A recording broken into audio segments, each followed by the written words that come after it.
Muito bem, então este é um primeiro quadro que nós temos no Apocalipse acerca da última grande batalha. Mas há um segundo, eu gostaria de mencioná-lo mais brevemente para você, que tem que ver com as trombetas. Apocalipse capítulo 8 e 9, nós temos então o relato das trombetas.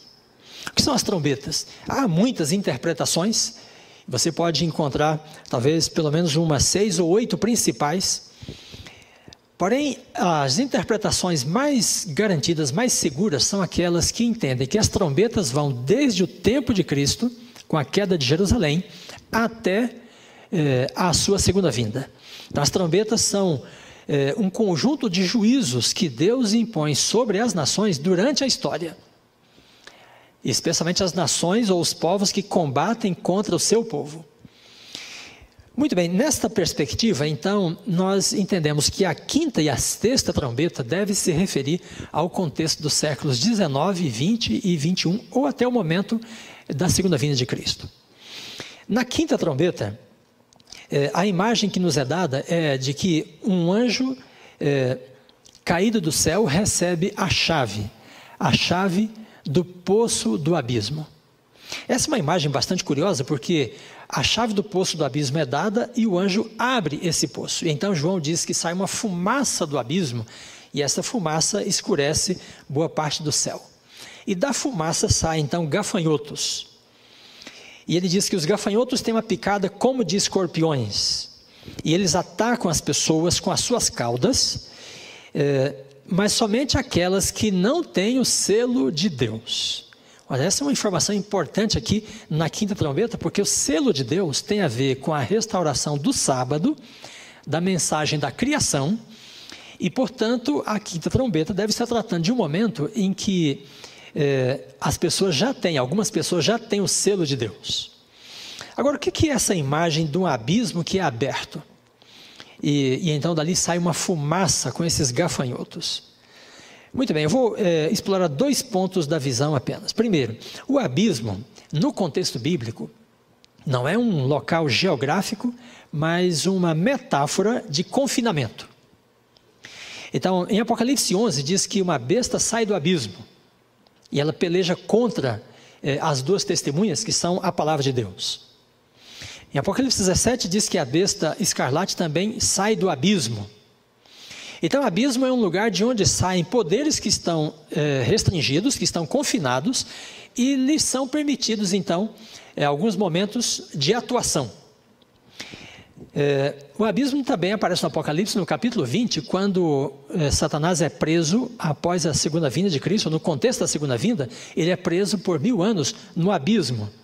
Então, não é que ele é fechado em um compartimento, em um local geográfico, mas que ele é confinado num contexto em que não pode mais agir. Então, se esta imagem da quinta trombeta diz que o abismo é aberto e saem gafanhotos, então esses gafanhotos devem ser uma referência a poderes espirituais que estão restritos, estão contidos, mas no contexto da quinta trombeta, Deus vai liberá-los para eles fazerem aquilo que desejam. Quando observamos o contexto bíblico, podemos perceber que há forças espirituais que estão contidas por Deus. A gente pode perceber isso já no contexto do dilúvio. Então Deus permitiu que as fontes do abismo fossem abertas e veio então uma destruição. Durante o ministério de Cristo, ele se depara com os demônios e ele manda os demônios voltarem para o abismo em alguns momentos. Então o abismo, no contexto bíblico, pode ser considerado como sendo um contexto ou uma metáfora de confinamento dos demônios. E em Judas 6 nós temos uma referência também a isto. Então os anjos que caíram não guardaram aliança com Deus. Então Judas diz que eles foram reservados, aprisionados em cadeias eternas e aguardam o juízo de Deus. Muito bem, então aquilo que sai do abismo são forças destruidoras relacionadas com os demônios, com o diabo e Satanás. Então os gafanhotos aqui devem ser uma metáfora para falar também de demônios, forças espirituais que atuarão nos últimos dias.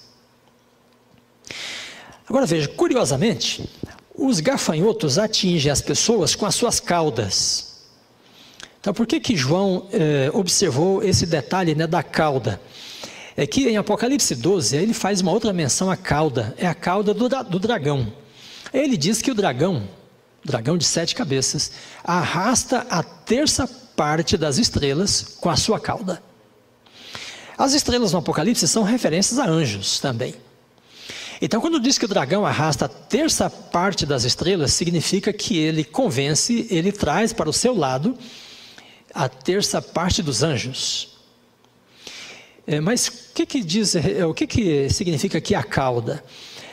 Em Ezequiel diz que ele se tornou bastante persuasivo e ele desencadeou uma campanha no céu para persuadir os anjos contrariamente ao governo de Deus.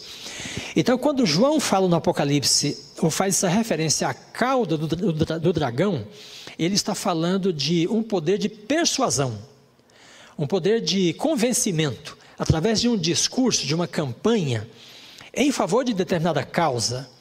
Então o dragão convence os anjos, isto então tem a referência da cauda, e portanto os gafanhotos que picam as pessoas com a sua cauda, deve ser a mesma referência, portanto, a uma obra de engano, persuasão, uma campanha que se faz para persuadir e convencer as pessoas. Quando olhamos para o contexto do meio do século XIX, uma campanha de persuasão, de falsificação que toma lugar, para levar as pessoas a aceitar uma falsa religião, deve ser relacionado com o espiritualismo, porque no meio do século XIX começa exatamente nos Estados Unidos, né, um grande movimento espiritualista que cresce e se torna num dado da cultura americana, como eu disse, e por que não dizer, de toda a cultura mundial. Muito bem, depois nós temos a sexta trombeta, e na sexta trombeta há também esse detalhe, né, de forças que são liberadas. Então, Apocalipse capítulo 9, verso 13 a 21, diz que é dada uma ordem aos anjos que estão atados junto ao rio Eufrates, e eles devem ser soltos. Quando João vê os anjos sendo soltos, ele não fala de anjos em seguida, ele fala de uma cavalaria. E essa cavalaria, segundo ele, tem milhões e milhões de cavalos e cavaleiros, e essa cavalaria tem semelhanças com os gafanhotos da quinta trombeta. Porque ele diz que o poder dos gafanhotos, assim como dos cavalos, está na sua cauda. Ou seja, os cavalos aqui também representam uma obra de engano, de persuasão nos últimos dias. Ele também diz que os gafanhotos têm dentes de leão e os cavalos parecem leões.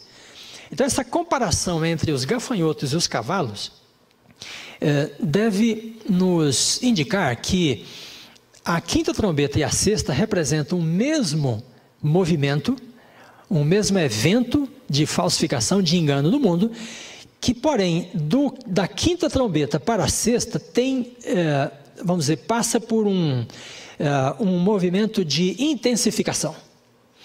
Então, há um trabalho, né, que se inicia com a quinta trombeta, que se intensifica na sexta. Porque tanto os gafanhotos quanto os cavalos atingem as pessoas com o poder das suas caudas. Assim como o dragão, né, atingiu os anjos com o poder da sua cauda. Bem, então, do que estamos falando quando nos referimos à obra dos 3 demônios em Apocalipse 16, dos gafanhotos em Apocalipse 9 e dos cavalos em Apocalipse 9? Há uma obra podemos chamar de discipulado, de persuasão, de falsificação, para convencer as pessoas a aceitar um falso evangelho. E esse trabalho ocorre porque, do outro lado, né, há 3 anjos que representam também uma obra de discipulado, mas o discipulado celestial, que está apelando às pessoas na terra para aceitarem o evangelho eterno, a pessoa de Cristo e a palavra de Deus.